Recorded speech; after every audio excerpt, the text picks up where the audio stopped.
ongoing academic staff unions of university and disrupted the academic programs of millions of students.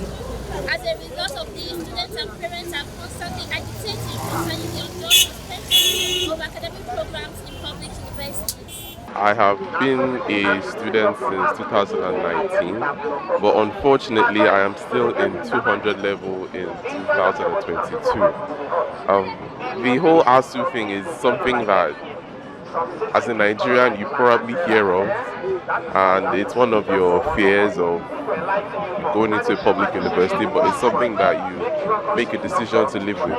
But with the way they are refusing to, or they are accepting to extend it as long as they can, it can get annoying because I have friends that I entered school with that are finishing this year. I am still in 200 out of my 5 years, and it's really surprising that none of those that are during this election, those that are campaigning, are not using this Asuu as a form of like, oh, I want to be the president, let me chook money in Asuu. Okay, so we've been on strike for more than 5 months now, going to 6 months.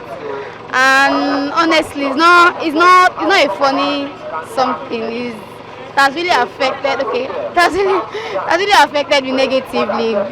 Actually, I'm supposed to be serving by now, like facing real life, but now I'm limited. I have to do some menial jobs just to get through, like do some things just to manage myself as a student and do something like that. So it has really affected me negatively, definitely negatively, definitely not positively. Is disheartening in the sense that both of them refuse to reach agreement, and this is affecting the life and the destiny of our students.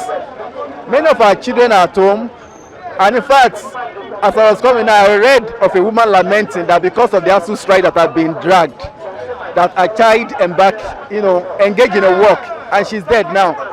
A lot of these children have started doing things, some good and some bad, and some are even opting out of schooling because it's not giving them hope of continuity.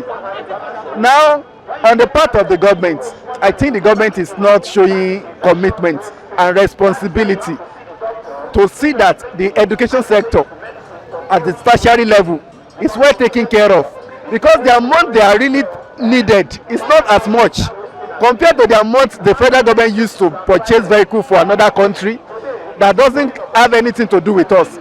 Just to add 500 million to this money. According to the Minister of Labour and Employment, Festus Keyamo, in an interview with the Punch newspaper, stated that the federal government could not afford the 1.2 trillion naira proposed by the unions.